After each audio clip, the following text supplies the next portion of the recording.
hotel. There's a party in that lobby. But be careful who you mess with, cause the hotel everybody.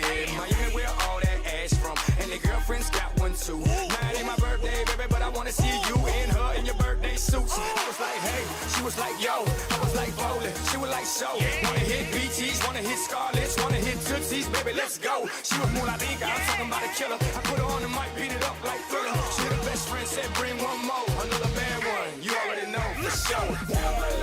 With more than 1,000 palm trees and a Caribbean color scheme, the facility projects a South Beach flavor that distinguishes Homestead-Miami from other major racetracks in America. It took a while longer to get the right combination for the racing surface. In its first iteration, the track had 4 separate low-banked corners, reminiscent of a mini Indianapolis. That configuration failed to promote good racing and unfortunately provided bad crash angles. Widening the aprons failed to correct either of these problems. A major reconfiguration of the track during the summer of 1997 brought a more conventional layout, sweeping 180-degree corners at either end of the oval, close but still no cigar. But the most recent work on the track, during which it assumed variable banking up to 20 degrees in the corners and flattening to 3 on the straightaways, has done the trick. Everyone agrees, at Homestead-Miami, the beauty is now more than skin deep. Tonight, it's the championship race of the Davidson Builders Cup Series, and it's next on HBR TV.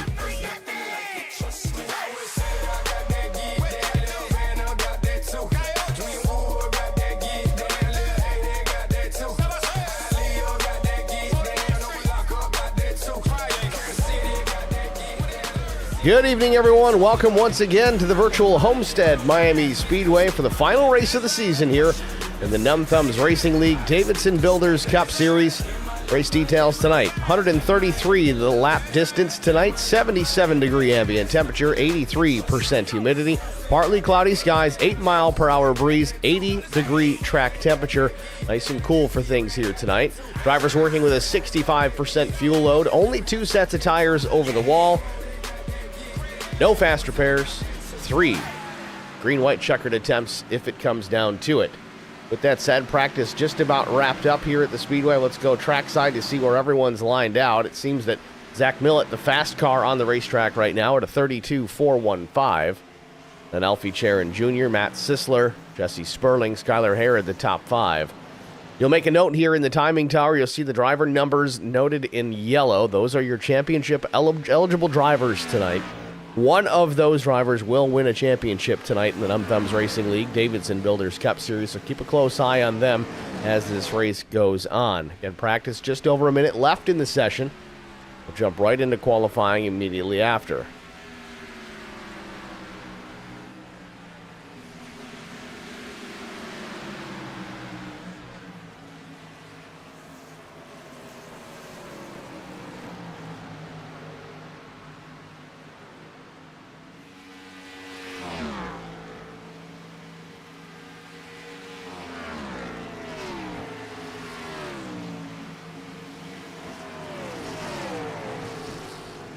Again, we're going to get through this tonight. I'm a little under the weather, as may have heard last night when we covered the IROC Challenge Series, race 1 of their segment 2. But we'll power through it.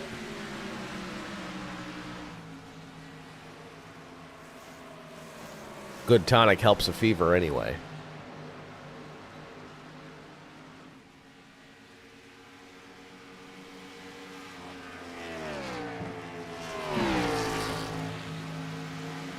Just about 10 seconds left in this session before the black and red flags come out and close it out. Be minimal delay. We'll be right into qualifying. Set the field for tonight's race.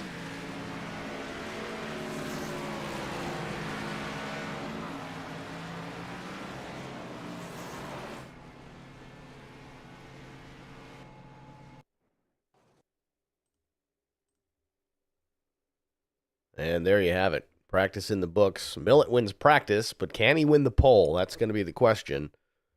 We'll see who takes to the track first.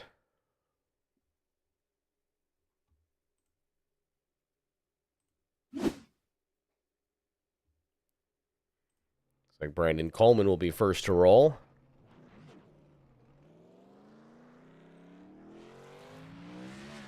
Coleman out of Clemens, North Carolina.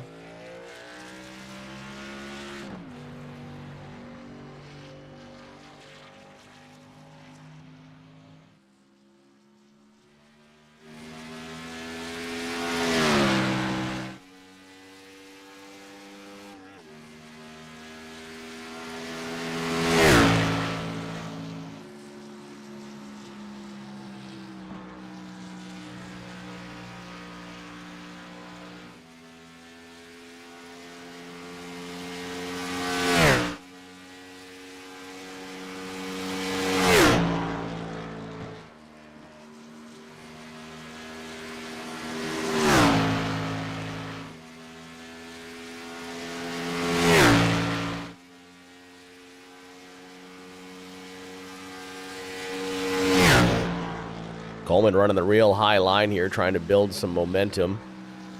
Maybe a throwaway first lap, maybe just the line he's going to run. Place is certainly wide enough with grip all over the place. Coleman across the line. First lap of 32.903. Jesse Redding clocks in second to 33.110. Switch over to the 21 here. 33.110 first lap for Redding.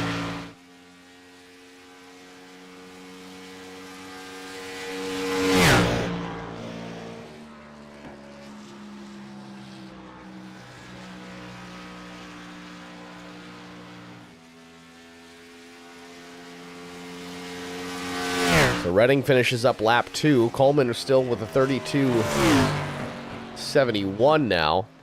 Redding clocks at 33.019. That's his best time.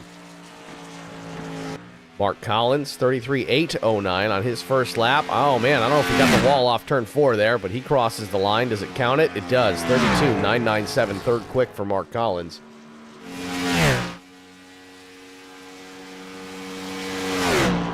Justin Lawson now at 33.235. P6 first lap. Brandon Coleman, the top time so far, 32.708.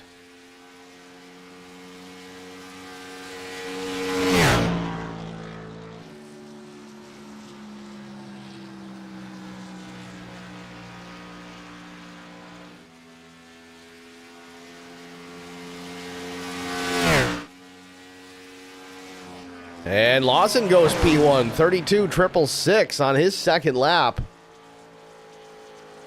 Goat's putting in the work this week. Albert Anderson, 32.936 lap 1. If he can pick up, that could be a big gain for the 99.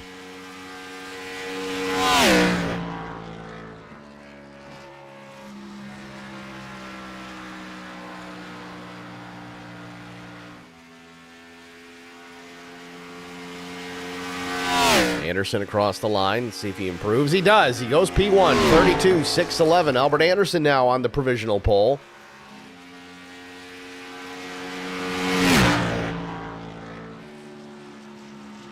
Non-championship drivers looking strong here tonight so far. Now we watch Derek Welch. He's out on track off turn 4. Lap 1 in the books for Welch. Or is it? No, starts lap 1.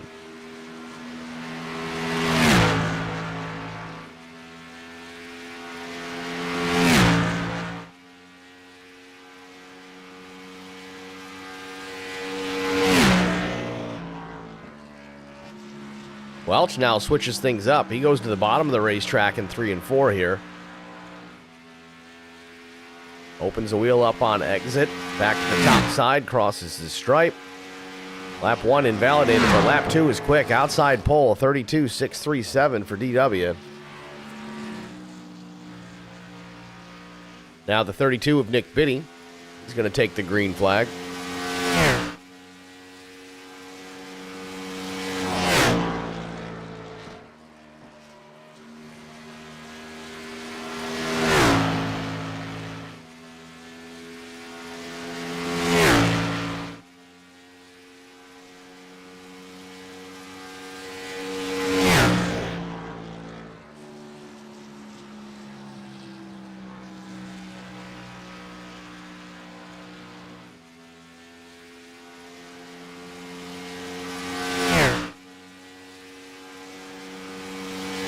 First lap for Biddy, 32.961, puts him P7.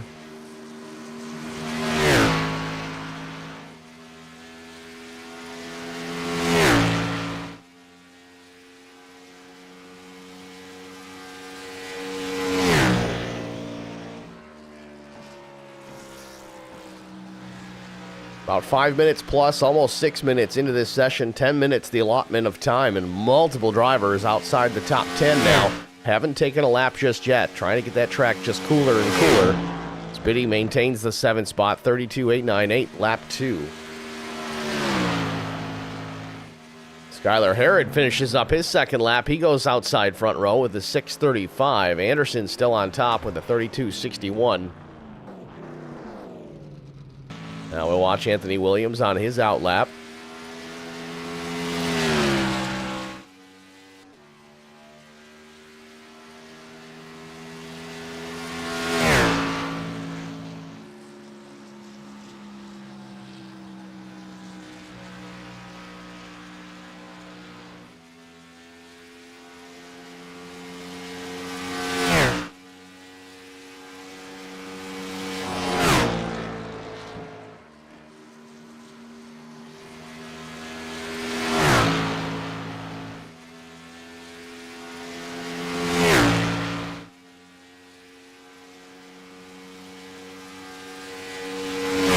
Williams with a real late entry into turn number 3. Keeps the car up the racetrack. Has to lift a Biddle. A Biddle? I don't know what that was. But either way, off turn 4, Anthony Williams crosses the stripe. 8th quick, 32.893.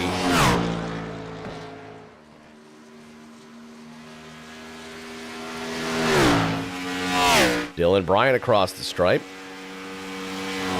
Bryant's first lap, 32.850. Top 4 drivers so far, non-championship contenders tonight. Trying to make a statement.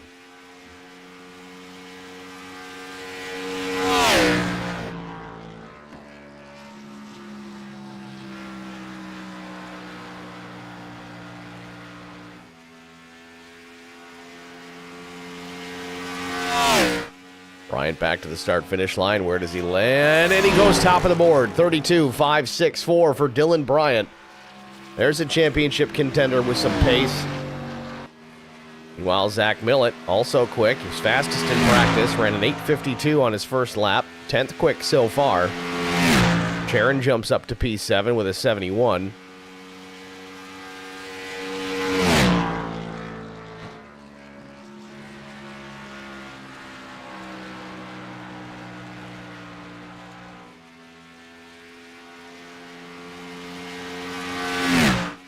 Across the start-finish line, Millett finishes it up, and he goes top of the board. Zach Millett, pole, 32.542 for the 315. Matt Sisler now with a little bit of an inverse paint scheme. A little bit of an issue there. Just dumped the left sides below the line. It upset the car. That was in the middle of 3 and 4. Let's see if it hurts him. 17th on his first lap. Where does he go on lap 2? 7th quick, 32.698. Man, that could have been a quicker lap. Not a bad one by any means, but definitely could have been better.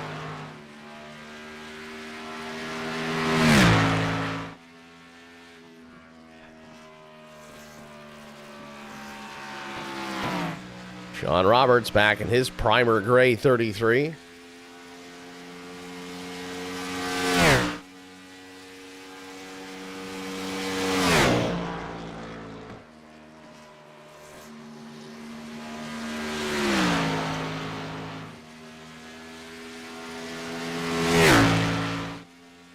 Roberts down the back straightaway. First lap was a 33.465. 18th quick. Last. Gonna need a big pickup here. He's almost a second off the pole pace right now, but off turn 4. See where he lands. Roberts across the stripe. There it is. 32.707. Good pickup for Sean Roberts. Gets into the top 10 as qualifying comes to a close.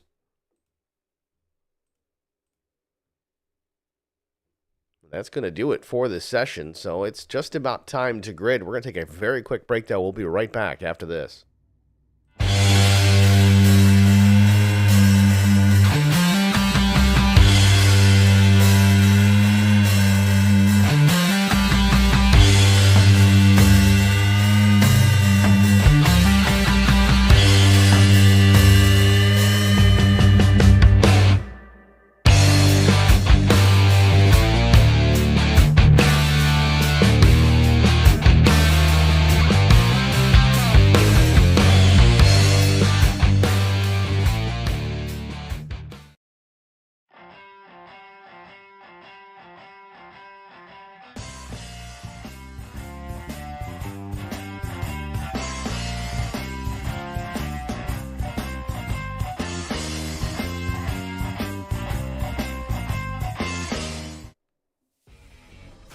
Back at Homestead-Miami Speedway, let's take a look at our starting grid for the final race of the season of the Davidson Builders Cup Series. On the pole position, championship contender from Track Bar Motorsports, it's the 315 of Zach Millett with a lap time of 32.542 seconds. Outside front row, it's the 28 of Dylan Bryant. Missed it by 22 thousandths.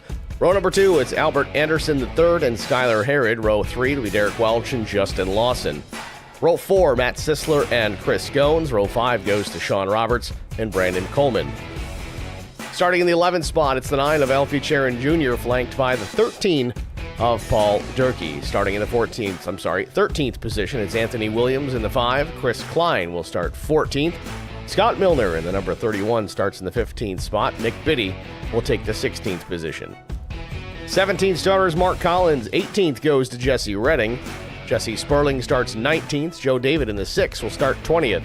21st in the 55 machine is Tom Barish. Ben McKinnon in the 12 starts 22nd. That's your starting grid here from the championship round here at Homestead-Miami Speedway. Field sitting on the front stretch here, getting ready to roll. Should be doing that momentarily.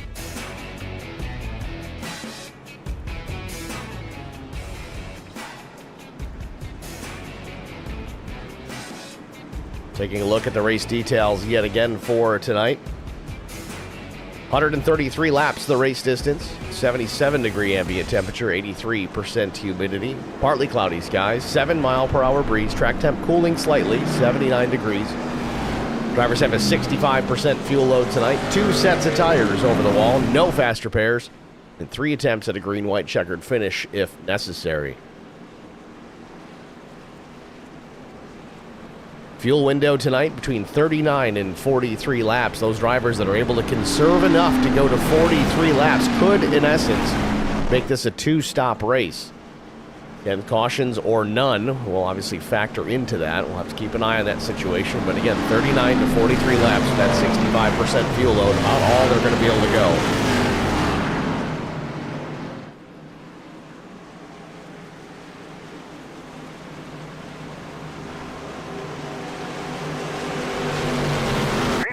Green flag in the air, and we're off and running from Homestead-Miami Speedway.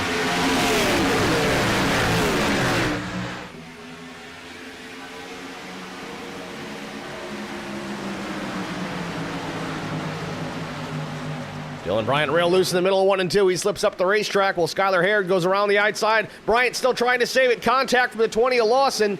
Lawson goes to the inside of the track. Gets into the wall. Looks like Chris Klein involved in this as well, this early on.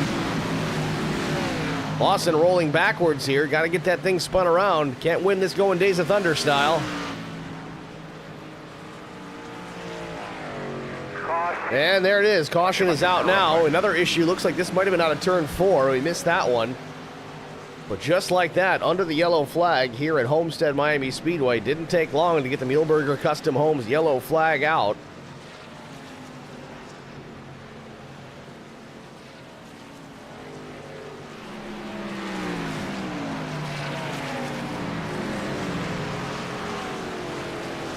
Try and get you a replay of both of these incidents. In fact, here we go with the first one. This is just a moment ago. See, Dylan Bryant was trying to chase the race car. This was all the way through 1 and 2. Lawson can see Dylan's having some struggles. But I don't know if he just didn't lift because he didn't want to lift, or if he had the 41 of Chris Gones close, was worried about getting run over. Nevertheless, it ends poorly for the 20 for sure.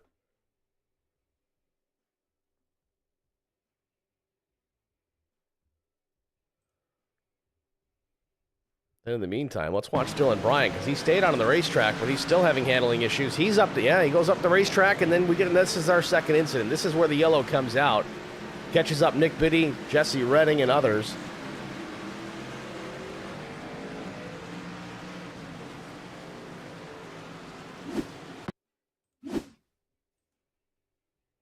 Rewind this one a bit. We're just going to go really all the way back here to the green flag. Watch the 28 machine. This is Dylan Bryant just a moment ago. Coming to green, outside pole sitter, so he had a fast car. But you'll watch him get down here into turn 1. He's going to start trying to chase this race car. There it is. It steps out, has to lift, saves it. Getting split here by the 1 and the 3, but still trying to save it on exit. That's where Lawson gets into him. Jaron and Go slam doors, but they get away cleanly. But now you got Brian on the bottom of the racetrack. And he just goes way up the track again. Nick Biddy was coming at speed. So was Jesse Redding and others. I don't know if Bryant just didn't see him coming or if he's got a mechanical issue. Either way, not a great start. Things looked so good from the very drop of the green flag, but quickly deteriorated for Dylan Bryant. Bryant still sitting in pit lane. Again, no fast repairs. He's been there for a couple minutes, so the drop of a hat, he's down a lap or more.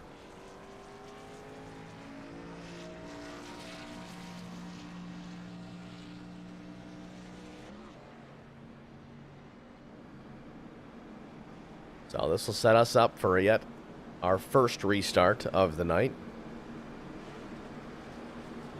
Now, what typically happens, and we've seen this a lot, not just with this car, but with multiple vehicles on the sim, whether it's the Cup Series, Xfinity cars, trucks, tires are cold, low air pressure.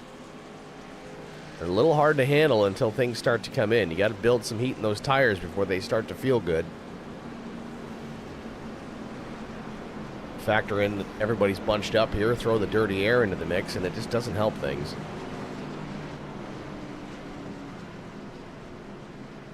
So we're going to get this thing restarted here. It'll be lap 6 when we take the green flag.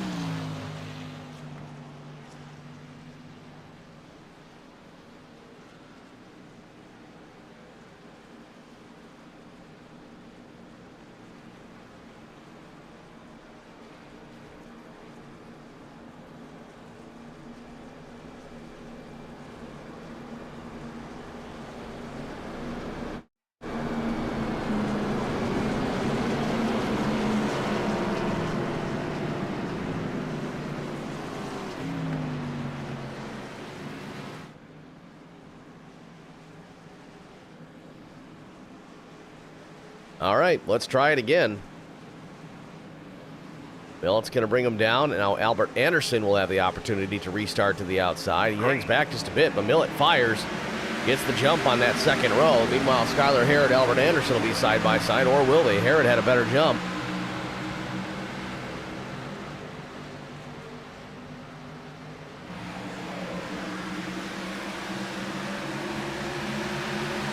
Anderson with a run on the high side on the 3. A little bit of a contact there on exit. These guys are fired up here tonight.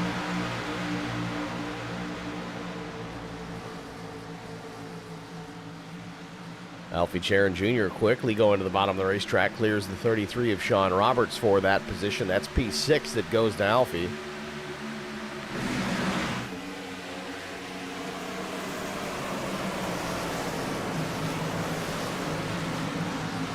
Millet still out in front, a car length and a half, back to the 99. Then it's Skylar Harrod and DW loose off turn 2, saves the car. It's more of what we've seen already. It's a little hairy on exit. Closer eye on Derek Welch here as Alfie Charon gets to his inside. Welch up the racetrack, going to be a little more cautious here on exit.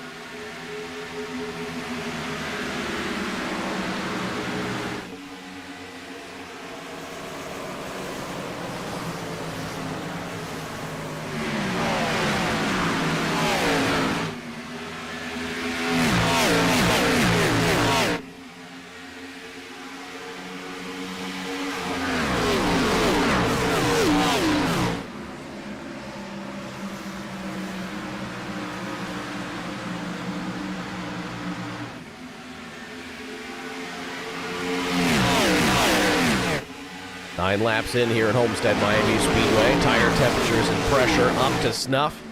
Handling starting to come in for everybody.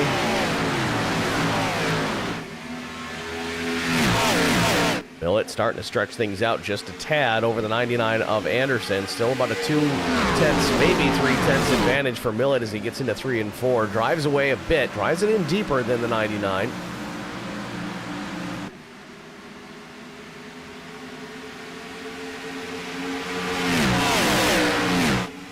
Battle for second now. Anderson under fire from the 3 is Skylar Harrod. And here comes Chris Goins looking to the high side. He's got help too. The 9 of Alfie Charon Jr.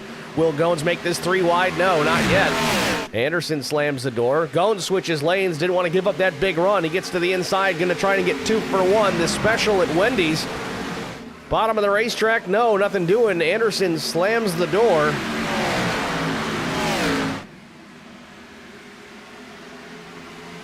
Anderson trying to block the 3 and the 41. Hang on to that second spot.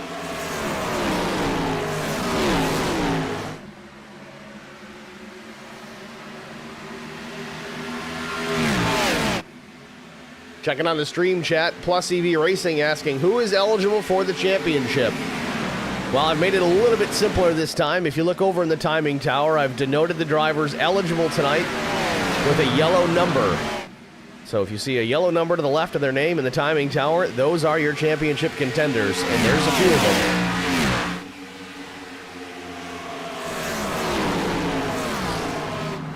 Battle continues between Albert Anderson and Skylar Harrod. Anderson still able to maintain the second spot, but it does appear that the three might just be a tad faster. In fact, I look at the lap times last time, they were pretty even. Anderson was actually 1/100th of a second quicker. That's not much, folks, but still faster nonetheless. Battle between the 41 and the 9 continues. That's for the 4th position. Goins has it for now. Harrod takes a move to the inside, trying to take that second spot. These guys are not willing to waste any time.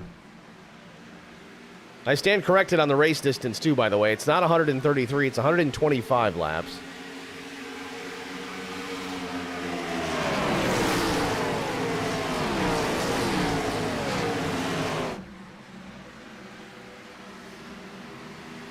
Plus EV Racing says, thanks, nice feature. Yeah, I figured it'd be easier to do it that way, given that there's not just 4 drivers. We've got a few here, 3, 4, 5, 6, 7. They got 10 drivers eligible to win this thing here tonight, so I figured I would just make it easy. Looks like, unfortunately for Dylan Bryant, though, started off really nice on the front row. His day ending very early here. The first couple of corners, he's now 5 laps down, running last and 22nd. Meanwhile, Chris Goins working to the high side on Skylar Harrod, no longer worried about Alfie Charon Jr. behind. Goins with a big run, not a whole lot of space. Harrod tries to side draft a bit, but it doesn't slow Goins down enough to make a difference. Goins is going to go back to the whip top side again, way up the racetrack. Rear end stepping out just a tad, but I don't think he's lifting. He's going to have a whale of a run down the backstretch here. He should get clear of Harrod before turn 3. And there it is. Harrod slots in behind the 41, so moves the 3 to P4 where he started, but he's not giving up. Neither is Chris Goins, though. He's on the attack, wants second from Albert Anderson. Not quite close enough to push the issue yet.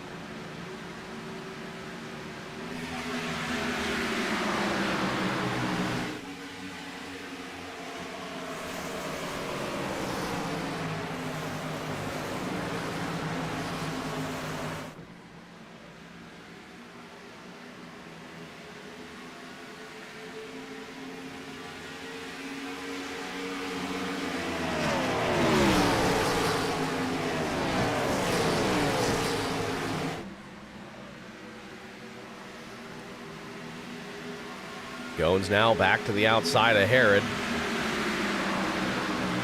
Skylar was able to battle back and get to the inside, so that battle not quite done with. Goins way up the racetrack, just inches off that seafoam colored wall. And Harrod takes it back.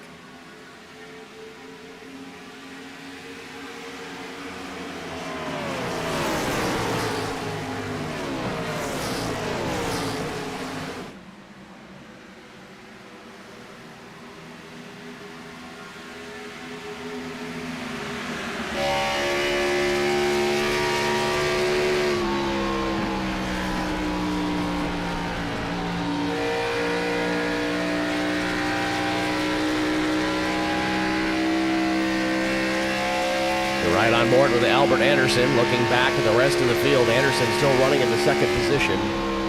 Harrod's quick, though. He's right there. Last lap about 2/10, well, maybe just over a tenth quicker than Anderson as he rides in behind, but still all while defending his position against Chris Goins.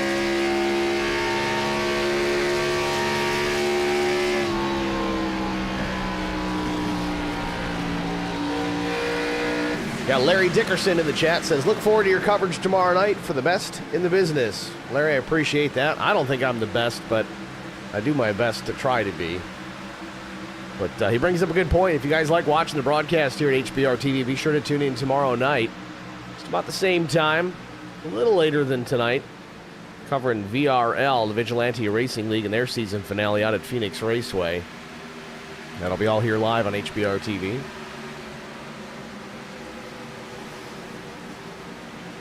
Skylar Harrod still trying to make heads or tails of this battle he's got going on with the 99.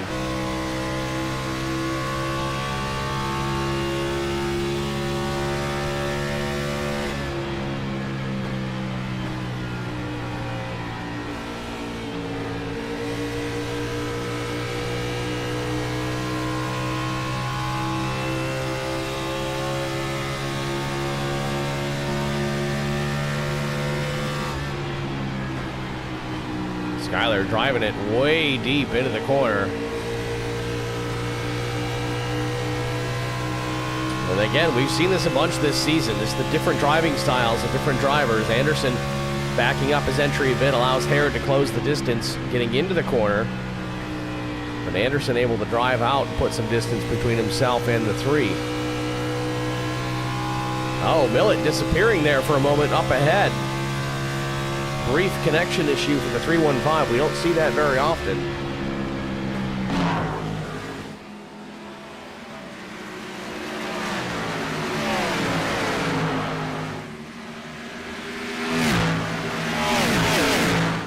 Looks like Jesse Sperling finishing up an early pit stop here.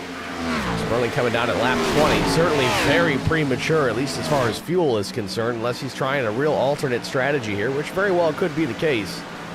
Sperling now a lap down. I believe he's the first driver 1 lap down. So if we get another caution here, cycle him back for the lead lap. I think this does definitely put him off cycle with the field, though.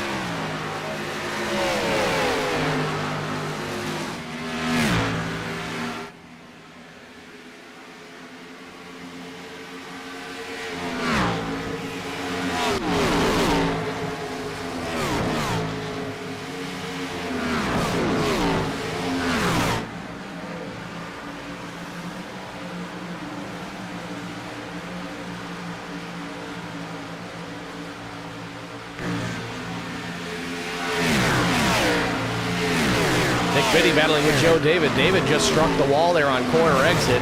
Smashed in the right side, but keeps on going.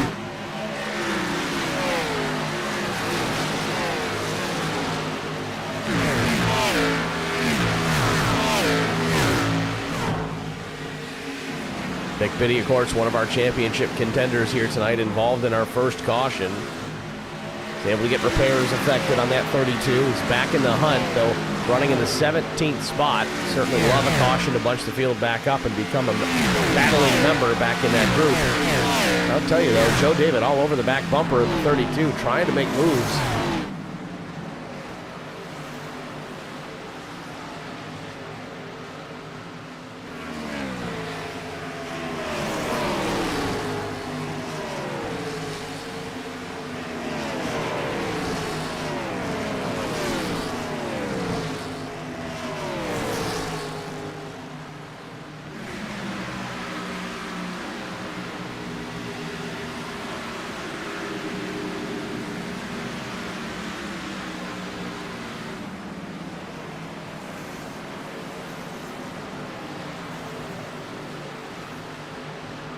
Biddy hanging out of that spot. David now about a car length back from the 32. Battle starting to cool down. And Dylan Bryant not giving up his chance at winning this title out the window, but I'd love the commitment to stay out of the racetrack, turn some laps, gain some experience, learn what you can, maybe try and pick up some spots. Meanwhile, back out front, Millett with a 2 seconds plus advantage over second place Anderson. But the battle hot and heavy now is Herod getting to the inside of Albert Anderson off turn 2. Dives it back to the bottom into 3. Oh, a little bit of contact. Anderson keeps him pinched down. They slam doors in the middle of 3 and 4.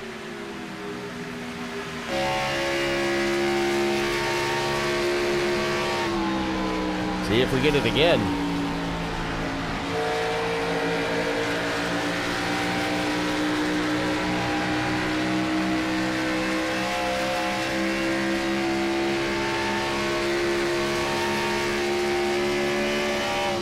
To continue to battle, and it's allowed Derek Welch to close the gap and become part of this as well. Welch now looking to the outside of Skyler Herod. This for the 3rd spot. Welch scrapes the wall on exit. Same thing though, keeps his foot down.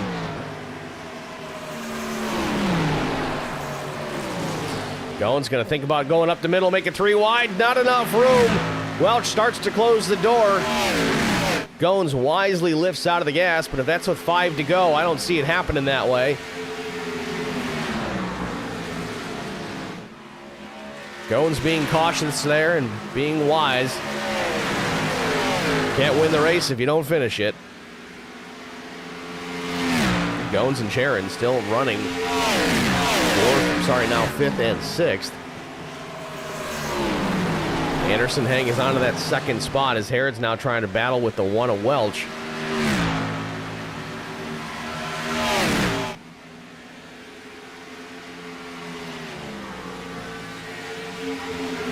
Harrod all over the back bumper of Albert Anderson. I don't know if he's just trying to push Anderson down to the corner so it gives himself some breathing room between him and the one. Welch a little moment off of turn 4, but still tucked right in.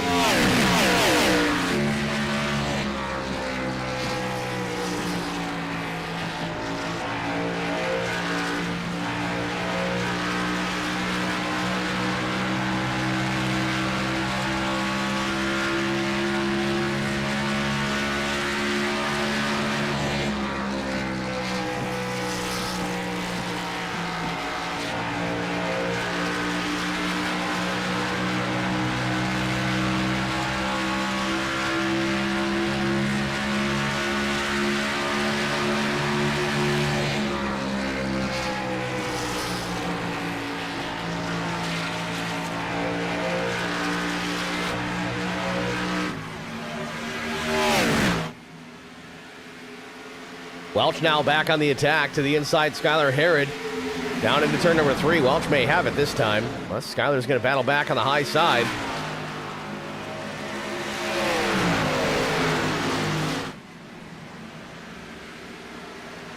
Harrod with the run out of 4, using the advantage to being up top. It's a fine line and a dangerous place to ride. You're going to burn your tires up there as well, but man, there's pace to be gained. Harrod goes back to the bottom, slams the door on Welch. Welch has to check up, loses a few car lengths.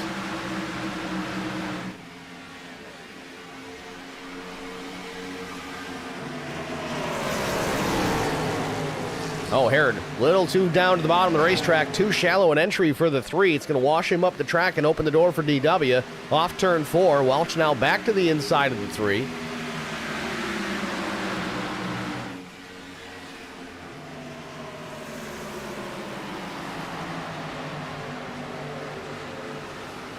Starting to get to our round of green flag stops. We're not quite there. Again, we did have a caution to break things up, but to remind anybody or to let those know that weren't here earlier, the fuel window at 65% is about 39 to 43 laps. If these guys can stretch it to 43 laps, you can make it a 2-stop race. Now with that caution, the 2-stop race became that much easier, even with a little bit of insurance if we do have to get to a green-white checkered finish. With that said, I'm pretty confident Zach Millett might be in fuel save mode. We'll ride on board here with the 315 and listen. As he gets into the next set of corners, he may lift and coast, push in that clutch and let her just idle for a little bit. Yep, there it is.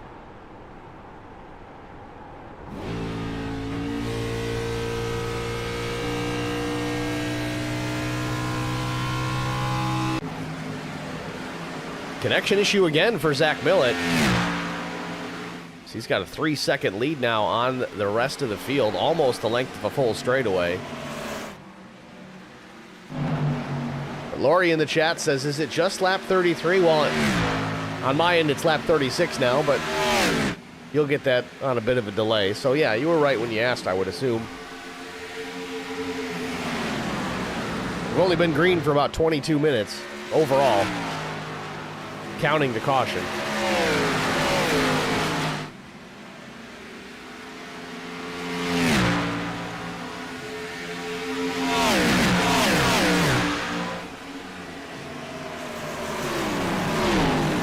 Jesse Sperling now into the mix here with the race leaders. Again, he's a lap down. They made an early pit stop at lap 20. Looks like it was just for fuel, though, so Sperling's got some pace. He can get a caution here or get back on the lead lap somehow. It could be a contender before this one's out.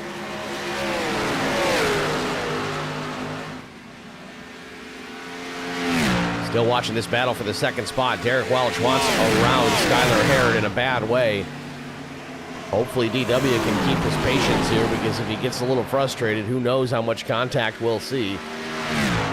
Last lap for both of those drivers were identical at 34.77 for both drivers. Interestingly enough, though, that's about the same lap time for second through fourth.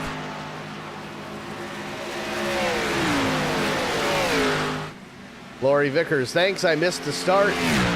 She saw Pitbull, though. She was there for that. Can't miss Pitbull. Meanwhile, this battle is hot and heavy. This is for third and fourth. Anderson's loving being able to watch this out the rearview mirror, knowing that these two ride side by side. He doesn't have to worry as much about being pressured for that second spot. The 3 and the 1, Skylar Herod and DW, Derek Welch, still going at it.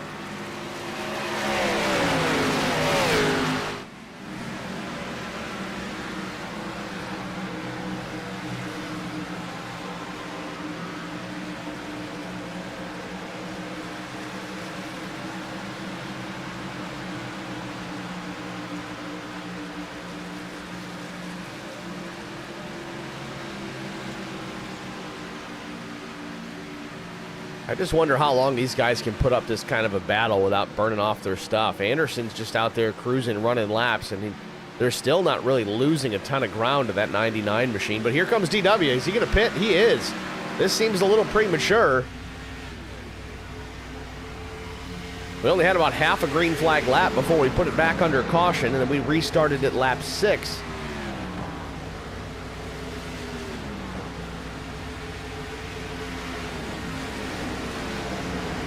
I wouldn't say I'm totally surprised to see some drivers getting ready to pit now, but this does seem slightly early. But if Welch takes tires here, it might put him off sequence. Yeah, he's going to put rights on.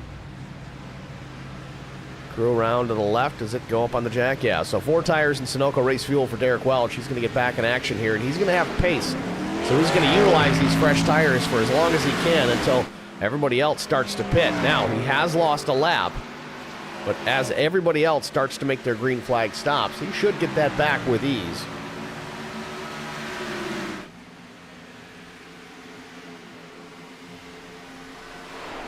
Yeah, nice and quiet. Millett in that Toyota Camry hybrid. Kidding, it's not really a hybrid. He's just coasting through the corner, folks. Don't have a panic attack.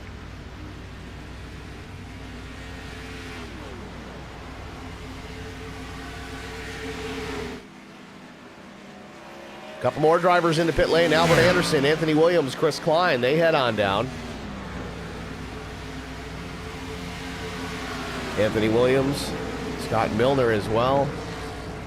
Milner's still about pit entry. Here comes Anderson. He's going to park in his pit stall. Nice and clean. Anderson's going to go likely 4 tires and fuel as well. He'll get back in action, but it'll put him a lap down as well. You see Millett crossing start-finish right now. Anderson drops the jack. So does everybody else. Chris Goins down pit lane. Jesse Redding to follow.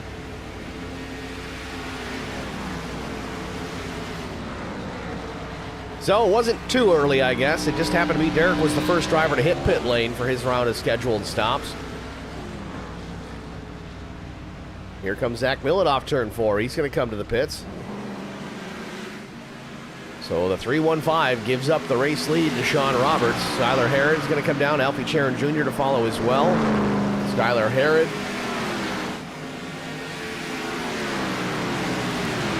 Ben McKinnon pulls down to the pits also.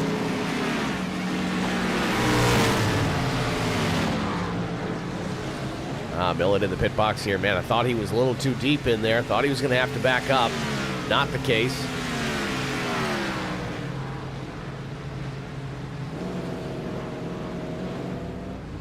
Millett down and away, back in action. Now Sean Roberts from the race lead. He's going to hit pit road. Alfie Charon Jr. leaving the pits. Scott Milner. No, that's Ben McKinnon leaving the pits. Skylar Herod also down and away. Herod a long stop, 26.53. I don't know if he was trying to get some repairs made, if he sustained some damage in that side-by-side contact. I think that was with Albert Anderson. So new race leader now is Matt Sisler in the 3 Birdies Toyota Camry. Second is Coleman. And looks like Sisler's going to come down and pit this time. He seemed way out of the throttle. No, he's still on the gas.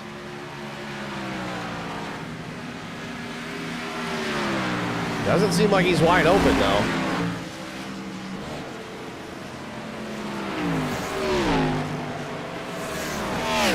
So Millett has cycled back to third after his stop. He puts him 18 seconds behind Matt Sisler and Brandon Coleman. Coleman's going to need to stop. He came down at lap 3 to top up. Matt Sisler did the same, so that explains why they're able to go a little bit longer on this run. They effectively started on fresh fuel, fresh full tanks on that restart, but here they come here, lap 47. Sisler's going to pull down. I would anticipate Coleman will follow. Yeah, there he is, Coleman off turn 4.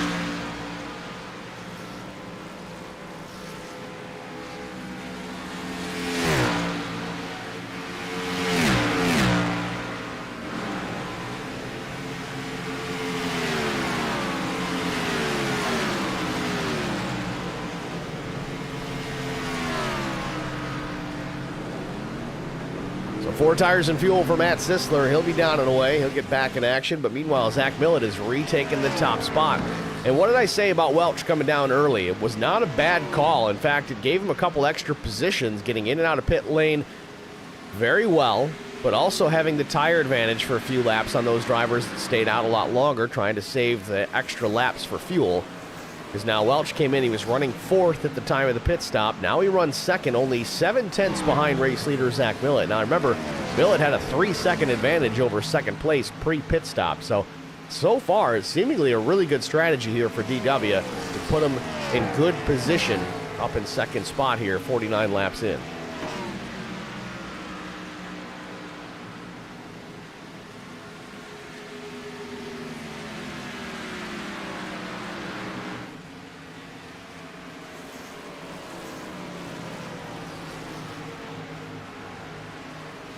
Meanwhile, Albert Anderson is running in the 3rd position. Lost some time in his pit cycle. Remember, he was 3 seconds back prior. Now he's 4.4 back.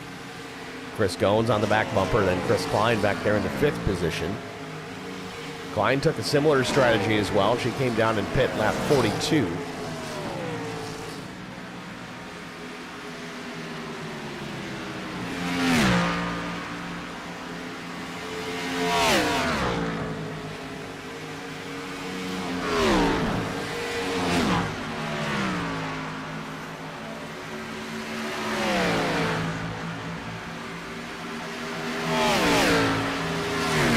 Klein working around Brandon Coleman. Coleman getting by, though he's not on the lead lap. Coleman shown 20th.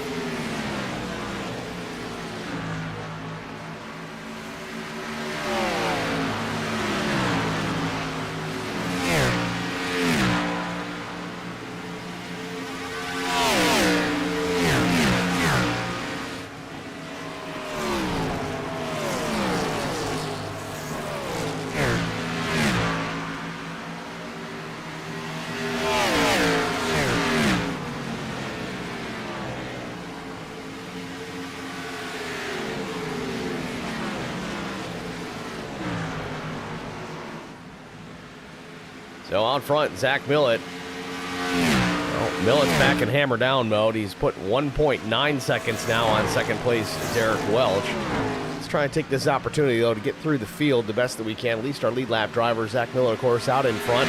He's led this race from pole. Gave up a couple of laps led during the pit cycle, but back out in front, 2.1 ahead of 2nd place DW, Derek Welch. Welch running in the 2nd spot after a 5th place start. Working some pit strategy here, kind of undercutting the field to gain some track position with the tire advantage for a little while. Albert Anderson, who started 3rd, is running 2nd spot most of the race, but now under fire here to lose 3rd from Chris Goins as Goins drops to the bottom of the racetrack. Speaking of Chris Goins, started in 8th. Goins now up to P3. Chris Klein started 14th. He runs just outside, actually just inside the top 5 in 5th. Anthony Williams, 13th, runs P6. Sean Robertson, 7th.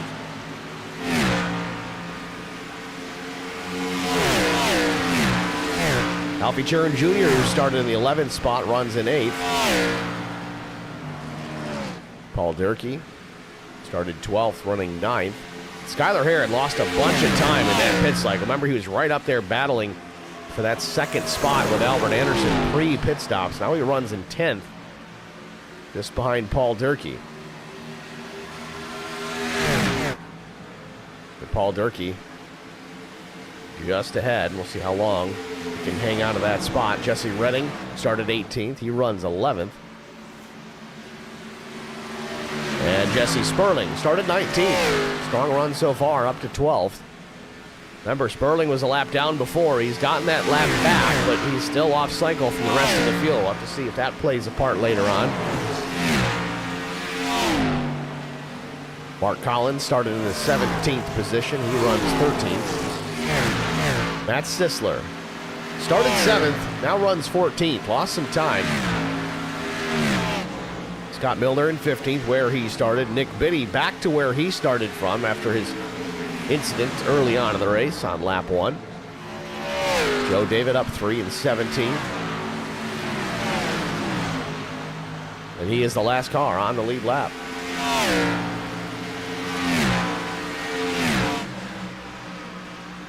So out of turn 4, Millett still stretching out his lead to now 3.4 seconds as he crosses start-finish. Puts lap 58 up on the board. We're just a handful away from halfway.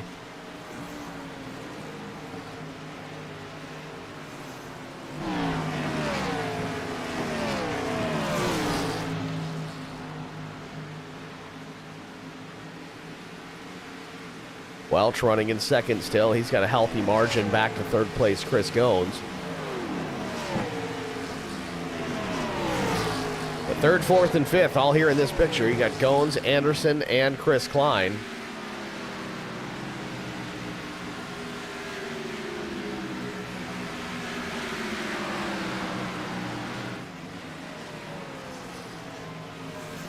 Also seems that everyone's gotten a handle on the fresh tires. We've gone away since those pit stops happened.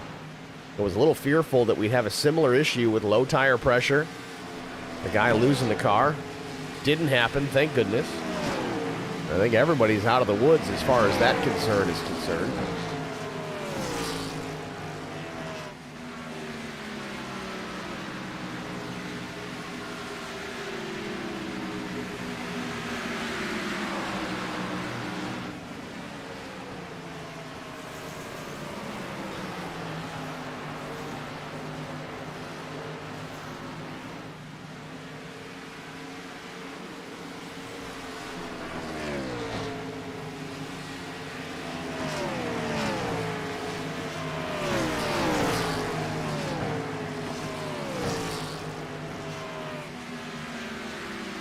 Going to try and take a look at some lap times here. Zach Millett crossing the stripe with a 34.05. Derek Welch to follow. He's still 0.2 slower on his lap. But again, he does have 4 lap older tires in comparison to the 31.5, so still not a shabby lap by any means. Chris Goins ran a 34.05, identical to Zach Millett. Again, Goins running in third. Anderson was a 34.16, and Chris Klein with a 21. Meanwhile, we said about Jesse Sperling being off cycle with the pit stop, so here he comes again. He's going to make this stop now. Certainly not going to be a 2-stop race for Sperling, but I think he's trying to take full advantage. He's trying to be off sequence, trying to play spoiler here tonight.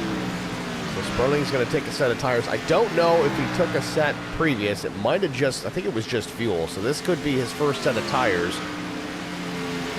So he's short pit on that first stop for fuel. Takes another opportunity now for fuel and tires, so he's going to be back up to pace. This gives him an opportunity to have a set for his final pit stop. I'm wondering here if the leaders are going to take just fuel only on the next round. That's going to be the deciding factor.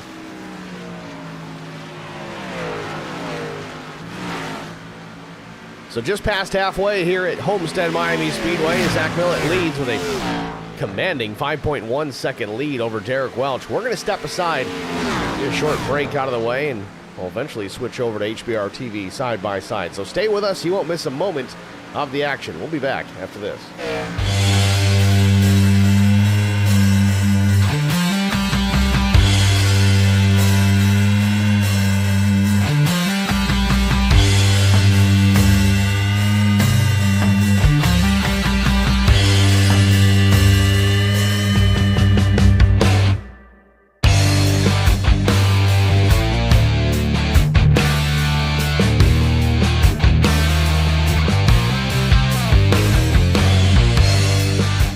met Marcos Garza when we were doing radiothons for St. Jude Children's Research Hospital. We needed sponsors to help us raise money, and he's always the first one to jump in. I would describe Marcos and his team as upstanding, someone you can trust, and he is just a genuine guy. Marcos has been very generous. He has a genuine concern for people. You need somebody that cares about you. And that's what Marcos is, and that's pretty much what this firm is. The Garza Law Firm. Let us help.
Back at Homestead-Miami Speedway, 70 laps in the books here. Now 71 go up.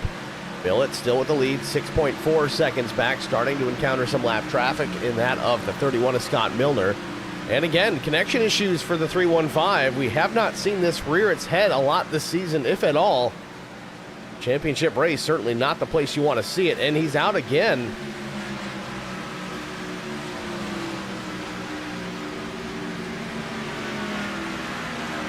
For his sake, hope that doesn't continue. That could become problematic, especially if he gets into a battle here. He's got plenty of pace here tonight.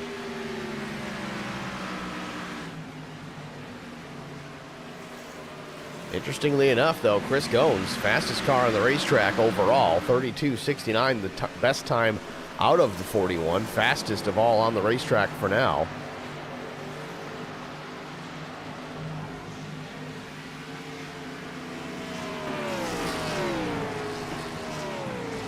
DW still running in the second spot. Jones starting to reel him in. The deficit now was 3 seconds a while back. Now it's just about 1 second from the 1 back to the 41. Jones gets to the inside of a lap car. That's the 11 of Coleman.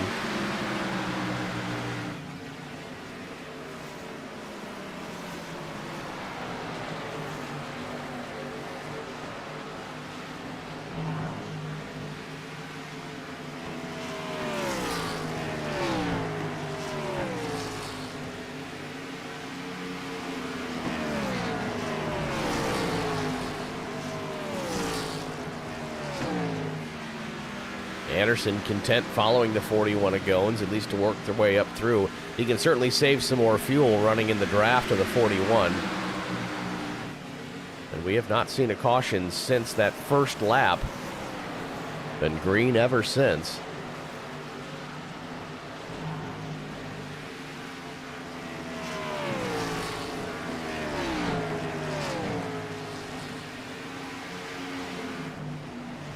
Skylar Harrod up one spot, clears the 13 of Paul Durkee. Durkee still hanging on to the 10th position.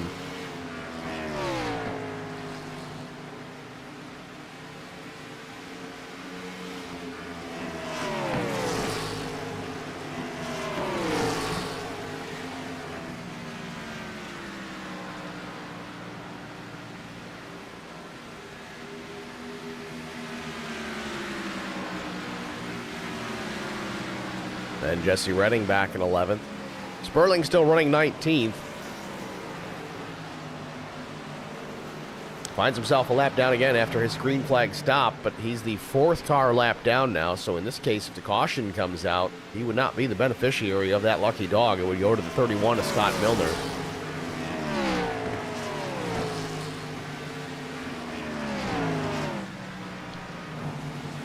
Nick Biddy and Joe David still battling together. 32 still running in front of the 6. This would be the 14th position for the 32 of Biddy. Making some forward progress, slowly but surely, but more pit stops to come.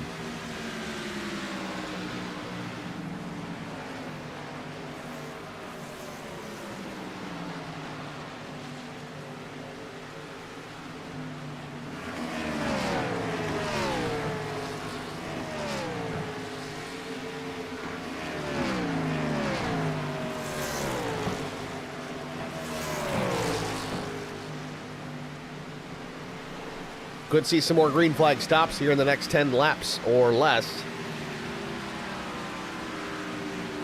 Just keeping track here, Millett was able to pit at lap 44.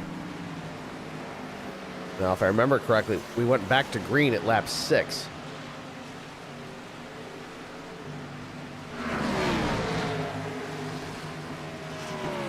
Obviously, there were some more yellow flag laps in that mix, so even though they're not at speed, they did have to burn some more fuel.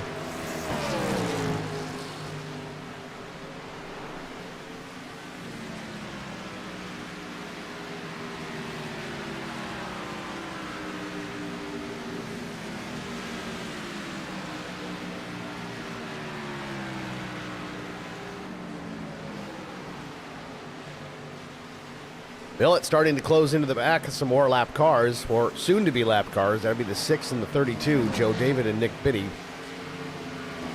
They're not too far, about a half straightaway up.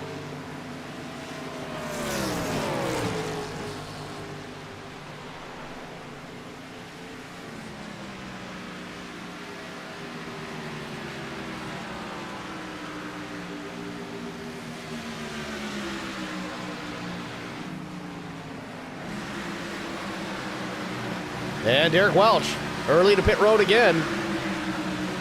He was able to hang on to that second spot through that whole run, so the strategy seems to be paying off, at least for the time being. But I say this would signal the beginning of our second round of green flag pit stops. DW on pit lane here, likely. I don't know if he can make it all the way to the end here. This is awful early. He's going to need a caution for this to pay off. Fuel only stops, so he's planning on having to come back down. Dumps the clutch, heads back into the race here. So Welch, 12.02. That's all fuel for the one of Derek Welch. Gets back in action here.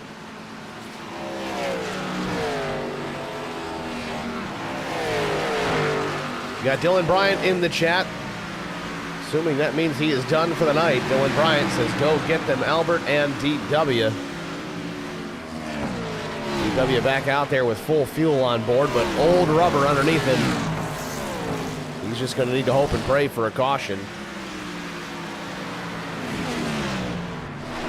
So 82 laps in the books. Millett now the leader, still 7.6 seconds up on second place Albert Anderson. Goins runs third, Chris Klein fourth, Sean Roberts up to the top 5 and 5th. Green flag stops have begun. Oh, where'd everybody go? Oh, that made me nervous. We lost the whole field. That means that was at my end, and that doesn't happen very often, but knock on wood, we're still good to go here.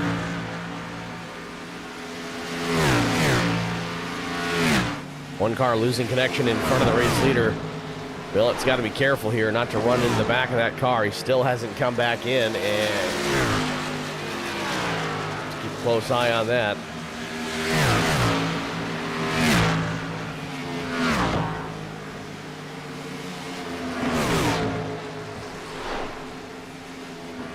Millett saving fuel again, pulling the lift and coast into the corners.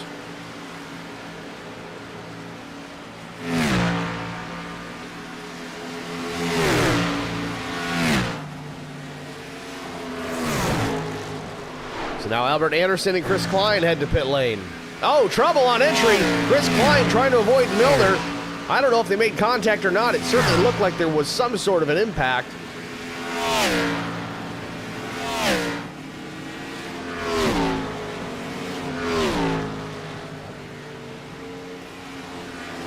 Take a second look at this here. I'm going to rewind it just to get a peek.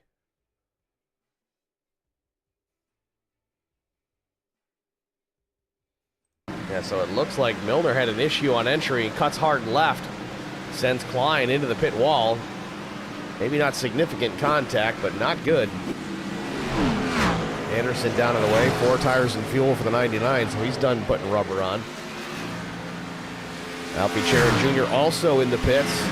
See if he goes fuel only or if he's within his window. It looks like he should be able to make it to the end from here. If he pits, tops off the tank, gets her full. So I'm thinking 4 tires for the 9.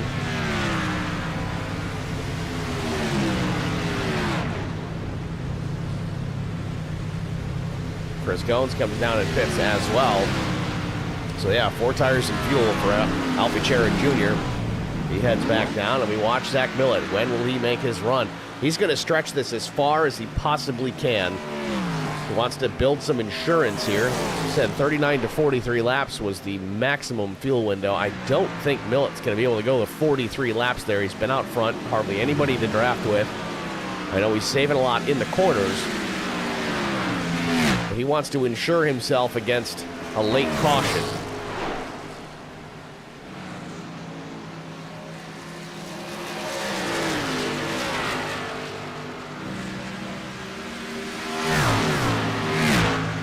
Dylan Bryant in the chat, obviously not happy about his night. Said, I was in the way, steering was still way off, decided to park it.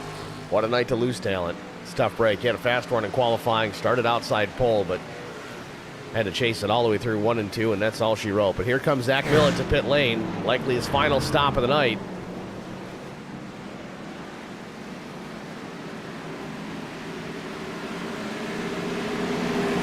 Millett trying to find a way around, knows that he can go faster, but the 2 in front were just not quite at that speed. But Millett's still losing connection. It's got to be worrisome for the 315.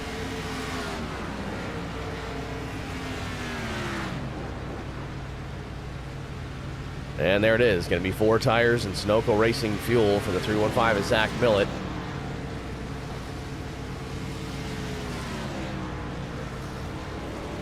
Drops the jack down and away. It looks like Vinny and Joe David went fuel only. They're banking on a caution for later.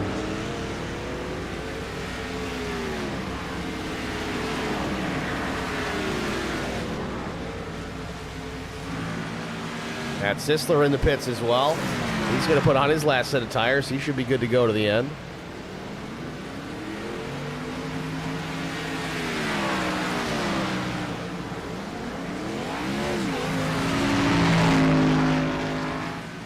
So even through that pit stop cycle, Millett gets out ahead of Albert Anderson. Anderson pit about 5 laps prior to Zach Millett, and he also took tires. So the 99 is going to be fast. He's going to have fresh tires compared to Zach Millett. I'm sorry, the other way around. Millett has the fresher set of tires, 5 laps newer to be specific.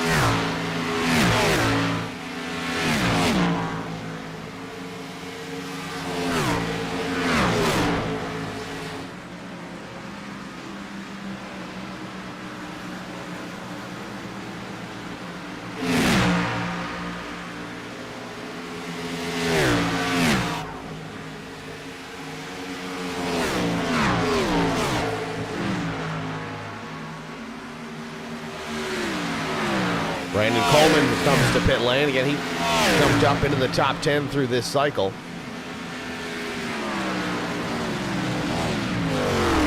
Gonna lose a lap here for sure. I don't know if Coleman's out of gas. That's still running.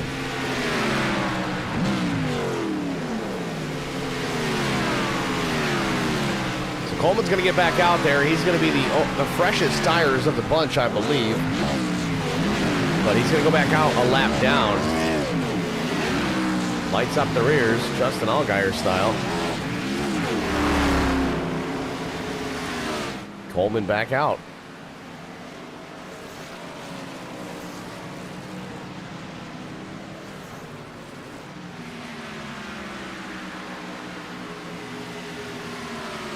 So Millett trying to extend his lead yet again here, 1.1 back to Albert Anderson. Again, Anderson 5-lap older tires compared to the race leader. Chris Jones back in P3. He also took his last set of tires 2 laps after Anderson. Chris Klein not too far back either. He runs 4th on fresh tires also. Sean Roberts in 5th. New tires should be good to go to the end. Now Derek Welch running in P6. His only saving grace here would be a caution because he's going to have to pit for fuel before this one's over. There's just no way to save that much more fuel to go that far to the end. The advantage he's got is he still has a set of tires, I'm pretty sure, parked over the wall. So if we get that caution late, he could take full advantage of it.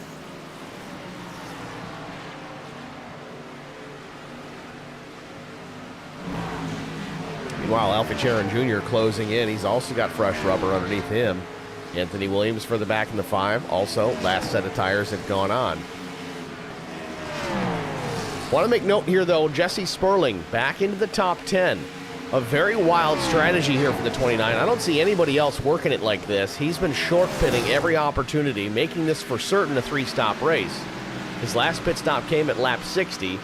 If he still has a set of tires over the wall and he gets to pit lane again here under green before this is out, he's going to have the freshest set out of everybody with no issues to make it to the end. Question is going to be, will he be able to get back onto the lead lap and contend? It's a different strategy. I don't know if it's a bad one or not. We're just going to have to watch it play out. For now, he's running 11th.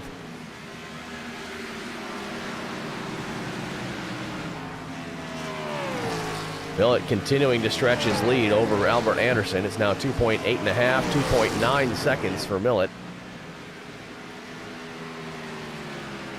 Be 30 laps to go at the line. Millett crosses the stripe. Certainly has clinched most laps led this evening.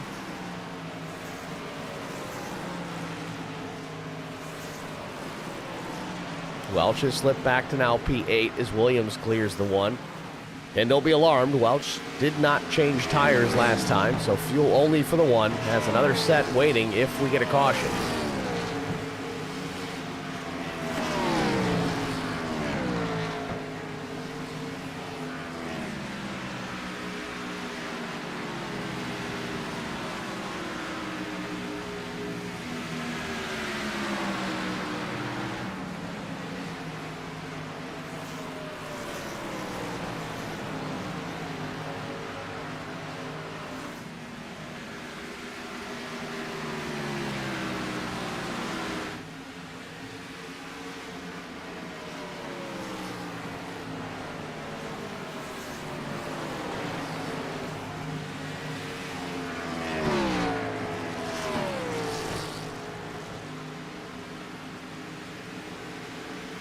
Welch still shedding positions. This is the difficult part about being out there on old tires. He's so far off the pace.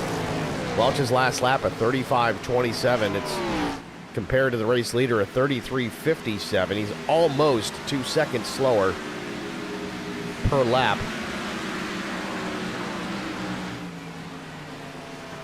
Nice to see multiple strategies here tonight.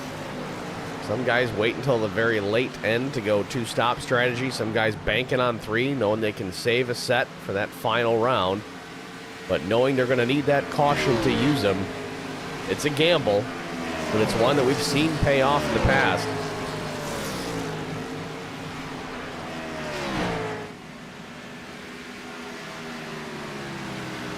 Going to switch the timing tower to top 20 only as the 21st and 22nd position drivers, Dylan Bryant and Tom Barish, are officially out of the race.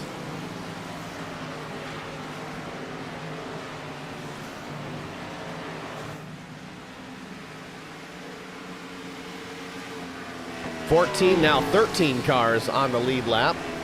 Zach Millett just passes the 23 of Mark Collins, puts him down one.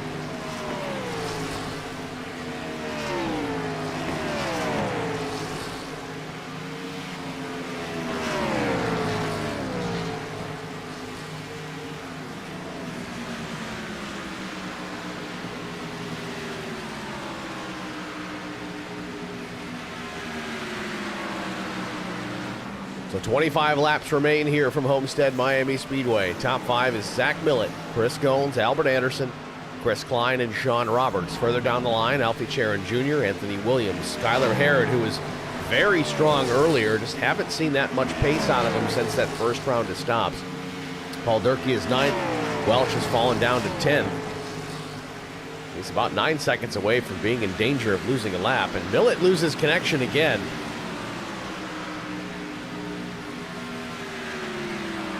See, it comes back pretty quickly, but you don't want to have that happen in traffic.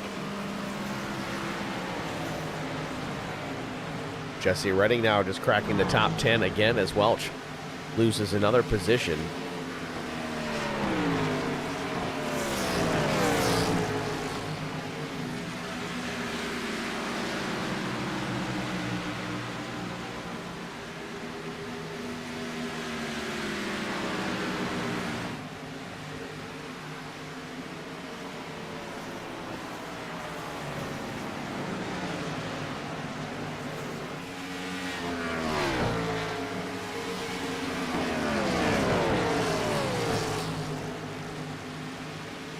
Matt Sisler now the last car on the lead lap, so about a half straightaway plus ahead of Zach Millett. Let's see if he can maintain. Sisler pitted lap 87. He did take fresh tires. Running decent laps, a 32.92. Sorry, 33.95. 32.92 is best of the day. Sisler now making a pass on the one of DW as well. So now Welch drops down to the last car on the lead lap. 22 to go.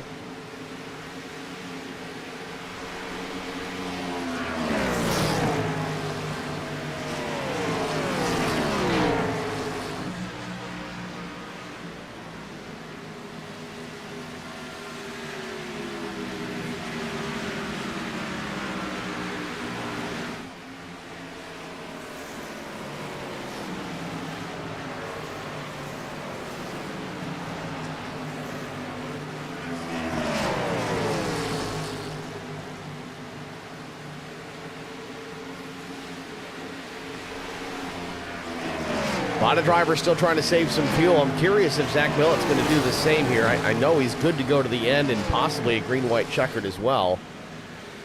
I see Sperling after his strategy. Now he loses a second lap, so I don't know if this one's going to play out its way he planned. Still 20 to go, though. Sperling to the inside.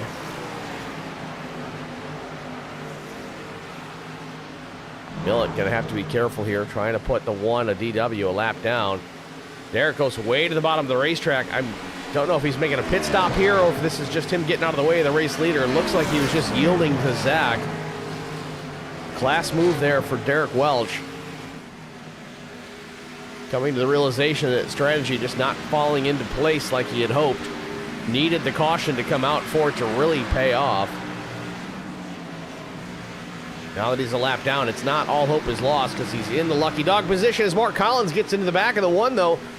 Ships him up the racetrack, moves him out of the way. That is a battle for position. That's also a battle for the lucky dog as Collins wants to be in that spot. Close eye on this battle. Let's see if Welch retaliates. No, not going to be the case. Collins with fresher tires. Considerably fresher tires. He pit about 6 laps after Derek Welch, but he put on 4. Welch put on none.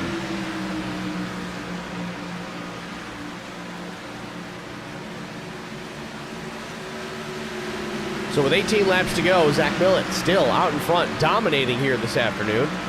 Chris Goins second, Anderson now third, Roberts fourth, Chris Klein is in fifth, Alfie Sharon Jr. sixth, Skylar Harrod seventh, Paul Durkee runs eighth, ninth, Anthony Williams, Jesse Redding is 10th, and Matt Sisler, the 93, runs 11th, the last car on the lead lap. Not that far ahead of Millett.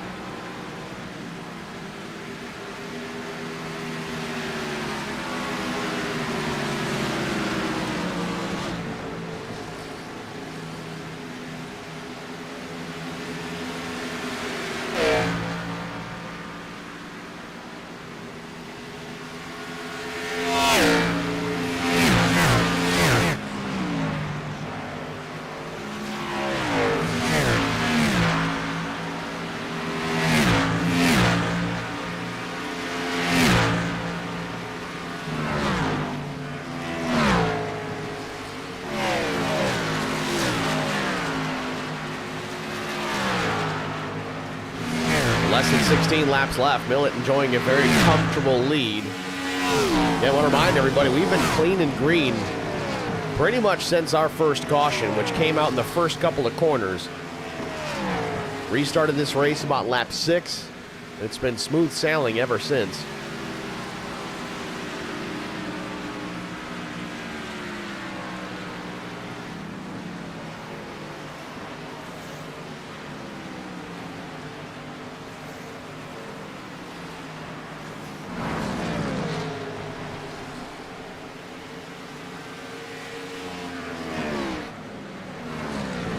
Chris Goins and Albert Anderson still relatively close together. A couple of car lengths between the two of them for second and third.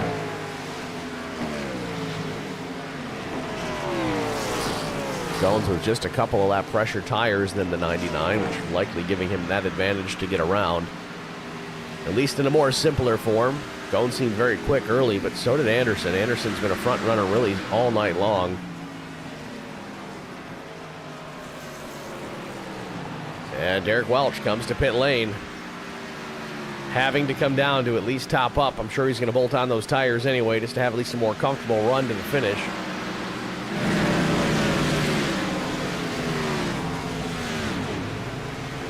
Maybe he's done. Did kind of ghost through the pit car there. Yeah, he's going to step out. Derek Welch likely just giving it up.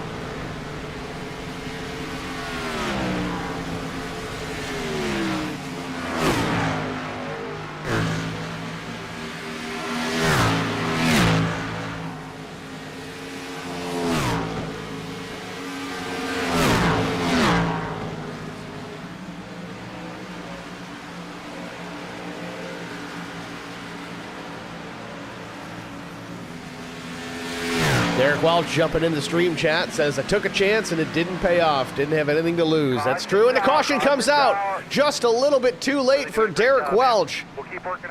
Matt Sisler in trouble. I think Ben McKinnon was involved in this as well. Now with 12 laps remaining, we're under caution. As far as lead lap drivers, who has a set of tires left? That's what it's going to come down to here. Let's get a look at it. Let's see what happened.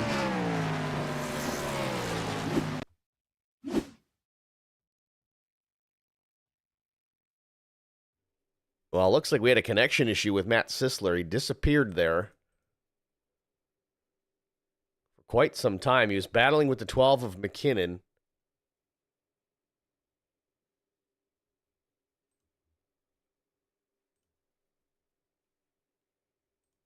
And you'll watch here, the 93 just vanishes.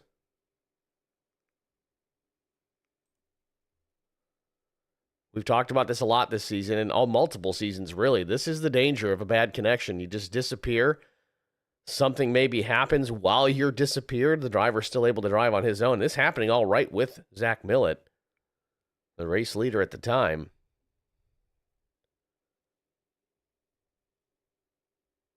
Sisler was a lead lap car. Millett in the chat says it never fails. Definitely a connection issue, though, for the 93 of Matt Sisler. Disappeared on the straightaway, and when he came back in, he was already sideways.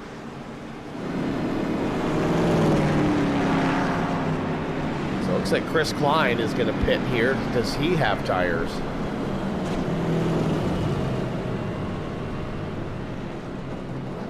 Now it looks like it's fuel only for the 51. And it appears everybody else is not on the lead lap. So I'm pretty sure our running order is still going to be out there on their old tires. Klein's in there for a while. I don't know if he got a pit penalty because he's still sitting on pit lane.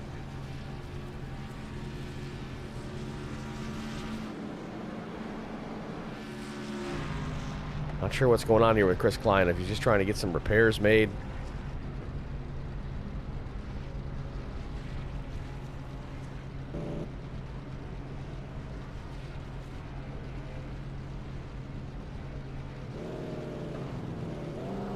Yep, that's all it was. No tires for the 51. Just needed a splash and go to get to the end. And Albert Anderson might be pitting here. Is this going to be fuel only, or has he got tires? Nope, he stays out. He's just running the bottom of the racetrack.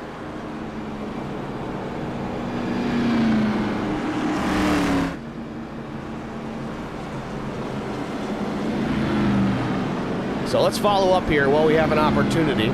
Late in the race here, we've got 9 laps to go. Looks like everybody's burned the last set of tires they had to work with. Nobody on the lead lap had a set remaining. So it appears that everybody and their brother on the top 11 is going to run to the finish on old tires. So this is going to be fun to watch.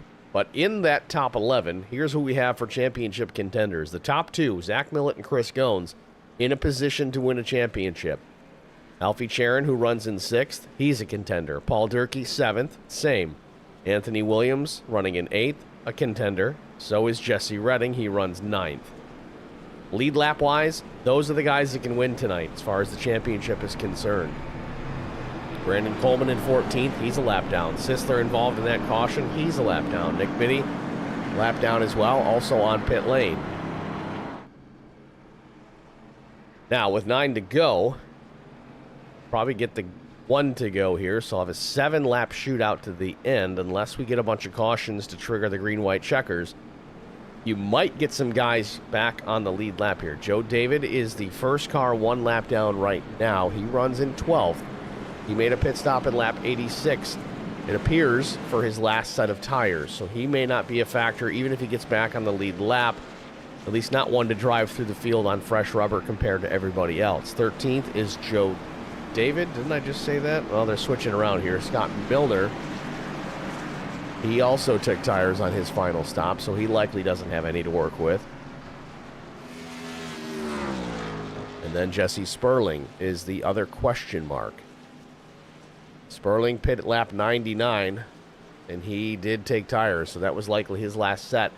If he can get his way up there, be the lucky dog, and get another caution, he would have an opportunity. So his oddball strategy tonight still could pay off. Derek Welch letting us know here in the chat that Durkee has 5 bonus points. Durkee is a lead lap car. I don't know where he would have to finish for him to score more points than the race winner, even with the 5, but we won't be able to confirm until we hear the official word post-race. We'll obviously let everybody know. The pace car is in. Try this for a restart here. Millett and Goins on the front row. Green flag is out. They fire off. Millett with the jump. Good reaction from Goins. Not quite perfect. Goins keeps it up top. Doesn't cover the lane in the bottom.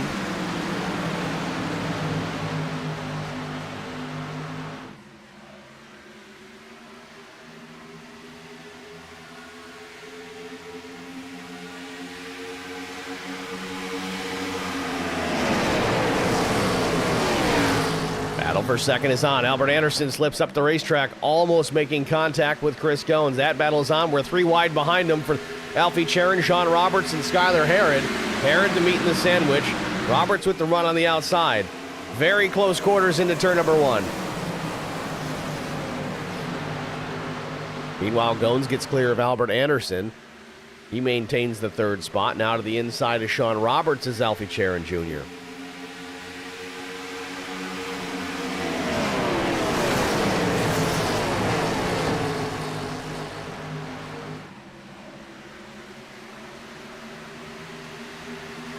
Coming to 5 laps to go. Millett out in front, 3.5 tenths back to Chris Goins. We watch this fight here for position between Sharon and Roberts. This would be for 4th. Meanwhile, Skylar Herod back in the mix of things here with this caution. Runs in behind, waiting for these two to make a mistake.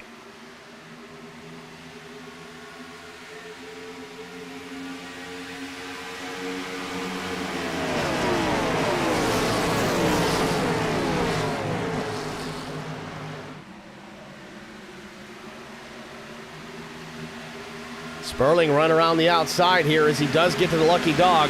Side by side now with a 13. So Sperling 12th, first car lap down. If we get another caution, he's back in this, and he would have the freshest tires of the bunch.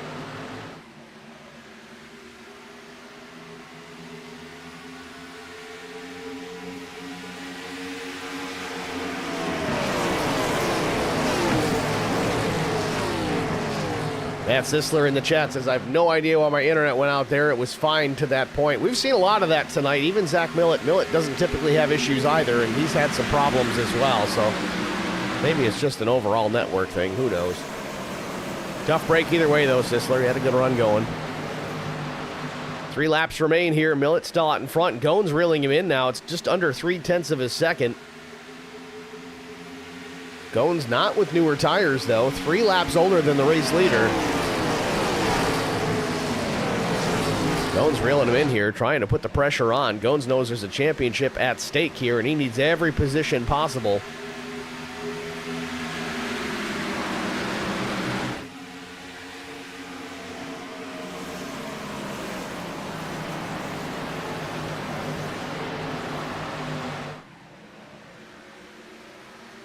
Sean Roberts making short work of Alfie Sharon Jr. now with 2 laps to go. Move Roberts up into the 4th spot. Oh, Roberts in the fence with 2 laps to go. Keeps it up on the wall. Do we get a caution? We do not. Roberts stays out of traffic to avoid the yellow. Final lap, white flag in the air. Zach Millett one more time around for at least a race win and possibly a championship. Paul Durkee back in 8th.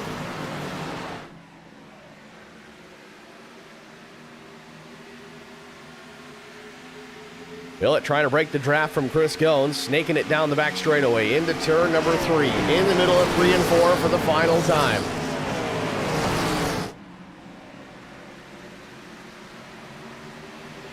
Off turn 4, checkered flag in the air. Zach Millett's going to take it home. The 315 going to victory lane. Chris Goins finishes 2nd. Albert Anderson coming home in 3rd. Alfie Sharon Jr. 4th. Skylar Herod was 5th. 6th place, Jesse Renning. Anthony Williams was 7th. Paul Durkee finishes 8th.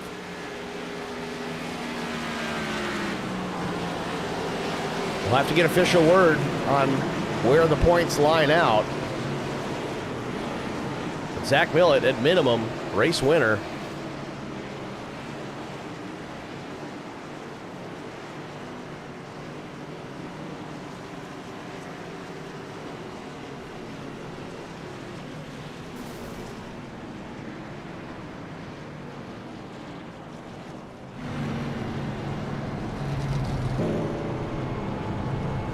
John Roberts just trying to finish this one. You see him grinding away at the front suspension.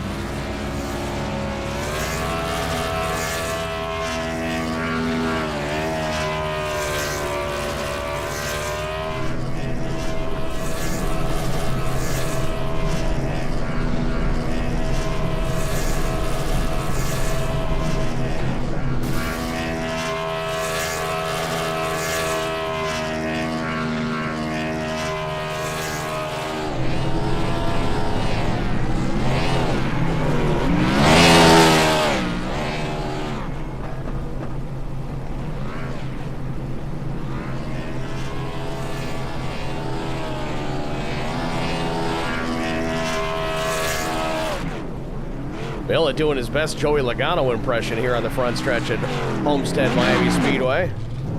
Locks her down here at start-finish.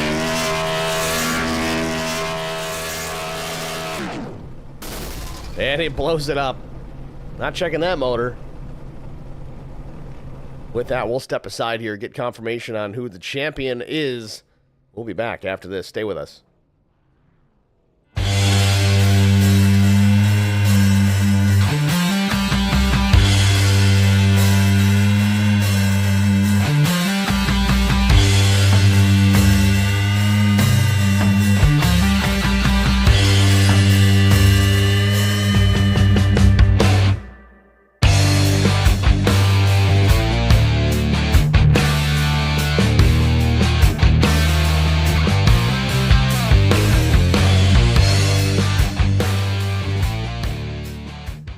I met Marcos Garza when we were doing radiothons for St. Jude Children's Research Hospital. We needed sponsors to help us raise money, and he's always the first one to jump in. I would describe Marcos and his team as upstanding, someone you can trust, and he is just a genuine guy. Marcos has been very generous. He has a genuine concern for people. You need somebody that cares about you. And that's what Marcos is, and that's pretty much what this firm is. The Garza Law Firm. Let us help.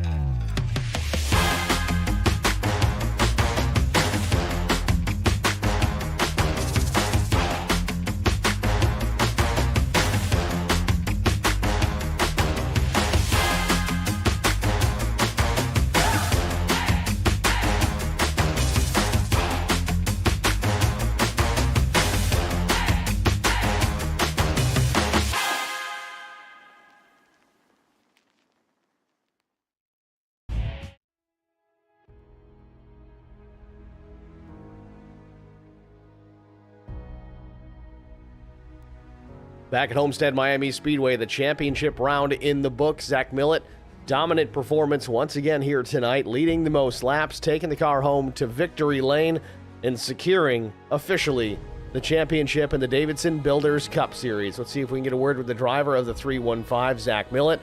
We'll bring him up into the booth. Zach, it's Steve with HBR TV. You got us?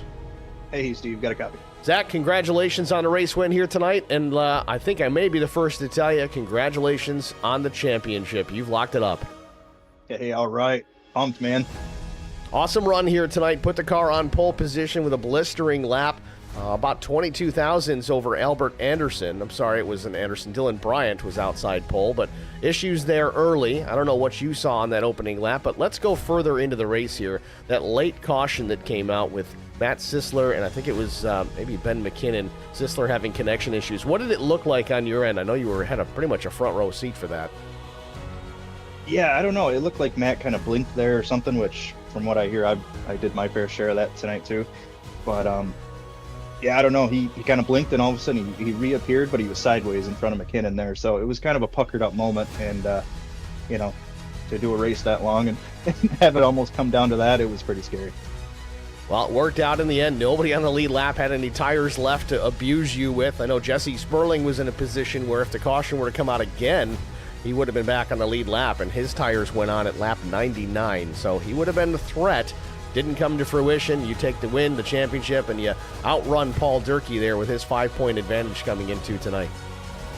Yeah, that was pretty much on our minds, trying to figure out who had the point advantage and how we could kind of get past that. Get the pole was the first step. Trying to, obviously lead a lap and lead the most laps was the perfect scenario. And yeah, it was tough to kind of, keep focused on it and keep the eyes forward and not in the mirror. We talked to a lot of drivers pre-race, and many of them mentioning that a two-stop strategy could work if you're able to save enough fuel. Obviously, the caution coming out on that opening lap might have changed that for some drivers. What was your mindset once that caution came out? Was it still sticking to that two-stop strategy? That's what you ended up doing, but was there any thought to changing it up? Because there was various strategies throughout the field tonight. No, we were kind of sticking to the original plan. We were going to be able to stretch that to make it a two-stop no matter what, even if it stayed green the entire time. So just having some caution laps there, it actually made it even easier for us to coast around 3-4 laps, and really helped it out and took the stress out of it too. I still saved a few. I think I saved only maybe about a lap during each run, so it took the stress out of it, and yeah, it just made it easier. Final restart, you and teammate Chris Goins on the front row. You both jump pretty much at the same time. You get out there. You had some advantage on him, but that last lap or so, he started to reel you in. Were you just trying to take care of the car at that point, or did he have something for you? Oh, for you know how Goins is, he can save tires better than anybody, and he knows me better than anybody too. So that restart zone, he timed it pretty darn good, and yeah, I tried to get it, the dirty air on the nose of his car, his Blue Chew Chevy. So I knew he was going to have something for me. He usually takes care of his stuff a lot better than I do throughout the run. So I hate to say it, but I was mirror driving pretty hard there last couple laps. Well, it paid off. You won the race, led the most laps from pole position. You won practice, and you win the title. I don't think you can have a better race night than you had here at Homestead. Who do you have to thank for helping you get here to this point, win this race, and win this championship? Man, it's a huge list. It's a lot of fun to race over here in the NTRL, and I hate to say it, but it might actually be my last race in NTRL. They're moving their start times a little later, and with my work schedule, it's going to be pretty much impossible to continue it and make those races.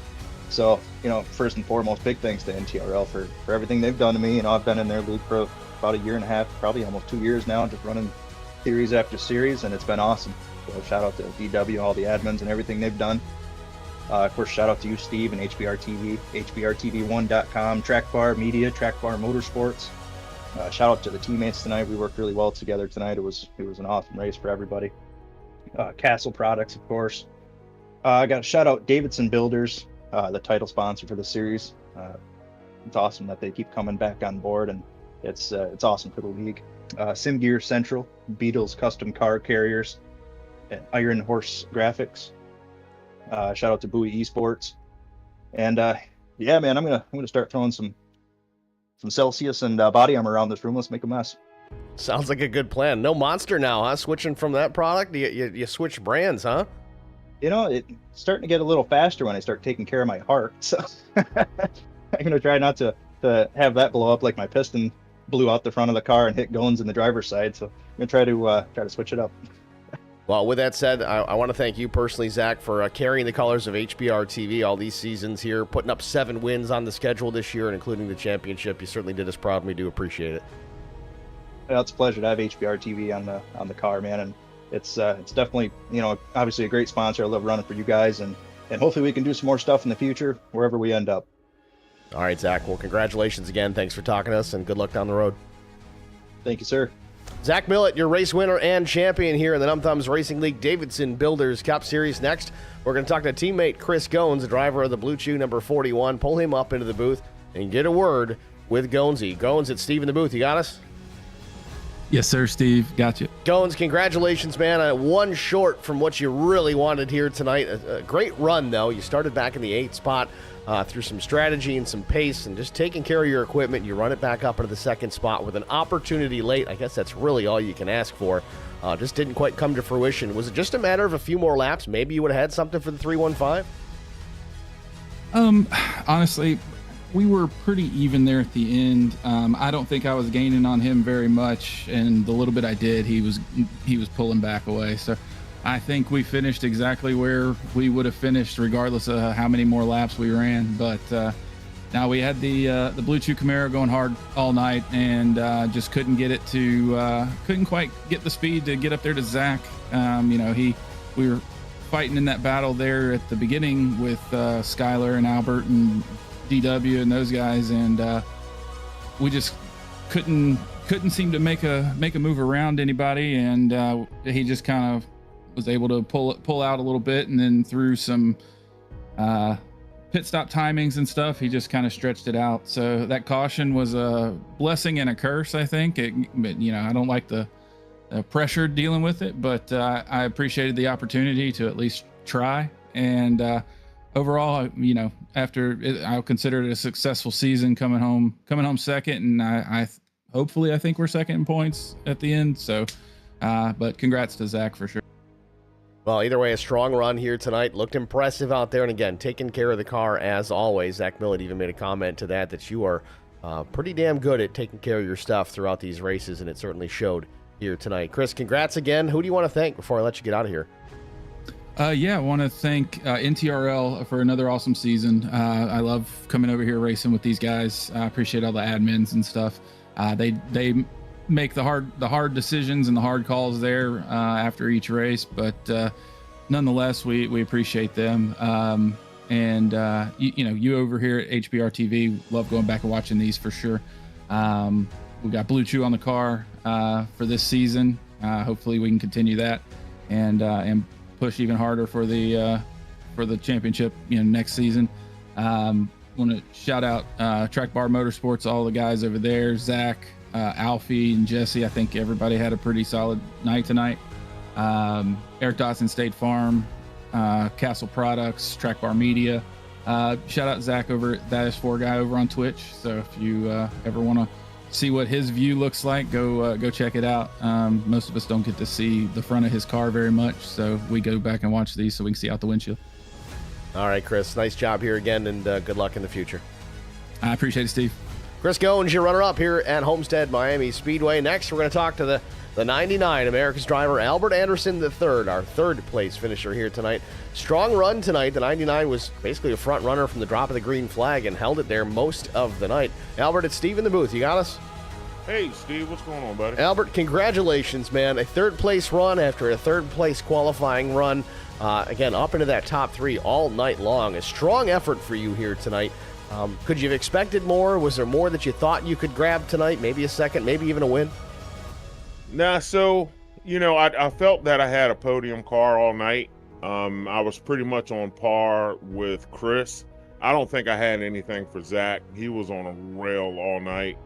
I was behind him running second for a long time tonight, and he would just slowly chip at it and start to pull away. But I was pretty much on par with Chris. Chris and I were saving fuel. I could hear him shutting his engine off. I was doing the same thing, trying to make sure we had enough fuel there to the end and give each other a little bit of room. But it was a heck of a race, man. I'll take the podium. Well, you ran strong. That was clearly evident. Hopefully, maybe you can carry some of that momentum into Phoenix Raceway tomorrow night in VRL as you guys prep up for the final race of the season out there. How do you feel about your chances tomorrow night? I feel pretty good. I mean, I'm usually able to, to get in a good top 10 at Phoenix. I just missed the playoffs over there, so I'm gonna, try to make sure I give the playoff guys a lot of room tomorrow night and make sure, I don't overdrive the car and potentially take a playoff driver out. That's my main objective for tomorrow night, and just close the season out over there strong. Well, again, it was a job well done here tonight. Looking forward to tomorrow for certain. It's going to be a great one to watch. Again, if you guys want to watch that tomorrow night, tune into HBR TV about 8:30, 8:45 p.m. in the Eastern time here. Watch the season finale of the Vigilante Racing League. And, well, Albert Anderson himself will be there competing. So, Albert, before we let you get out of here, is there anybody else you want to thank? Yeah, last race of the season over here. So, a big congratulations to Zach Millett. He's been the class of the field all season. He's a heck of a competitor with an extraordinary amount of talent. And congratulations on him for winning the race and winning the championship. And he's doing some things against some Coke Series drivers, so good luck to him over there. A big thank you to DW. DW puts on a great show over here, and DW's a great guy. Him, all of his admins, Davidson Builders, and all of the other sponsors that help this out. Steve, you're a great broadcaster, and I love going back and looking at the replays. I think you really do a hell of a job broadcasting, and thank you for that. My girl Lori, my girlfriend Lori, big shout out to her. She's always got my back, and she watches me race no matter where I'm racing at, and I really truly appreciate that. All my family and friends that come out and watch, mom, dad, my aunts, cousins, everybody that comes out to watch me race, and my team, All Star Racing. Dylan Bryant has a tough night tonight, but I'm sure he'll bounce back and recover. And our other teammate Russell Endicott is at an Iron Maiden concert tonight. So I'm sure we'll see him next time. Yeah, and just everybody in the YouTube chat, thank you for coming out to watching us race, and really appreciate you. All right, Albert, congrats again, and we'll chat tomorrow, I'm sure. 10-4. Thank you, Steve. Have a good night. 2. Albert Anderson, your third-place finisher here tonight at Homestead-Miami Speedway. That's going to wrap up the interview portion of tonight's broadcast. With that, let's take a look at our race results. Of course, we talked to Zach Millett, Chris Goins, and Albert Anderson. Fourth place finisher was Alfie Charon Jr. Skylar Harrod was fifth. Jesse Redding comes home in the sixth spot. Anthony Williams was seventh. Paul Durkee, eighth. Ninth, Mark Collins. 10th went to Chris Klein. Sean Roberts finishes out in the 11th spot. 12th goes to Jesse Sperling. Strategy just didn't quite work there at the end for the 29, but it wasn't a bad call. It was worth the gamble. Joe David was 13th. Scott Milner, 14th. Brandon Coleman, 15th. Nick Biddy finishes 16th. Matt Sisler was 17th. Derek Welch, 18th. Ben McKinnon finishes 19th. 20th position was Justin Lawson. Dylan Bryant, after starting outside pole, finishes 21st. And Tom Barish, last but not least, in the 22nd spot. That's your race results here from the Homestead-Miami Speedway. I do have a championship order. I can't post it up on the screen because we're already live, but I just got that. Of course, Zach Millett, your champion, 56 points over Paul Durkee in second with 46 points. He edges out Chris Goins for second by 1 point. Alfie Charon Jr. finishes fourth in the standings. Jesse Redding, fifth. Anthony Williams, sixth. Seventh was Brandon Coleman. Nick Biddy, eighth. Ninth was Matt Sisler. And last but not least, Dylan Bryant, of course, with just a very terrible run here tonight with some crappy luck to start this one off. But that's your top 10 finishing order in the points, with Zach Millett, of course, being crowned champion, possibly for the last time here in the Numb Thumbs Racing League, as the schedule changes. Likely going to put him unable to continue to compete here in this league, which I know a lot of guys are going to miss him, but I know there's a few guys that probably won't, just because, well, they're tired of seeing him win. I like the guy, but I guess I can't blame some of the guys. But I'm sure there's plenty out there that have learned a bunch from following some faster guys. That's kind of how we all learn. I've seen this league improve over the years myself. We've been covering for Derek here for quite some time, some of these broadcasts, and we're going to up our game here in 2025. We're covering more of Derek's races, so stay tuned for that.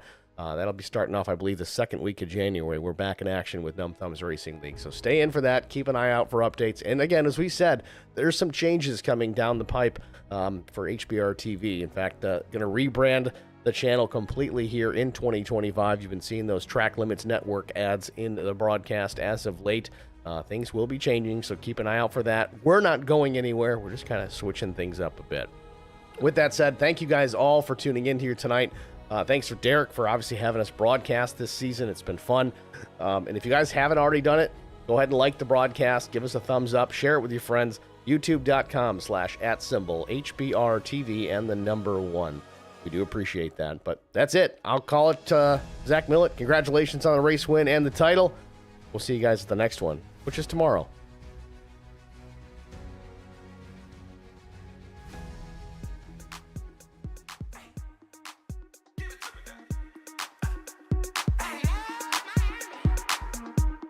What happens in Miami? Never happened. What happens in Miami? Never happened. I'ma hit this hotel. There's a party in that lobby. Be careful who you mess with, cause the hotel everybody. Miami where all that ass from, and the girlfriend's got one too. Mine ain't my birthday, baby, but I wanna see you in her in your birthday suits. I was like, hey, she was like, yo. I was like, bowling, she was like, so. Wanna hit BTs, wanna hit Scarlets, wanna hit Tootsies, baby, let's go. She was more like Inca, I'm talking about a killer. I put her on the mic, beat it up like Thriller. She the best friend, said bring one more. Another bad one, you already know, for sure. Miami, these girls speak my language. Russian roulette sexy, body speaking Spanish. Damn, I love Miami. Damn, Miami loves me.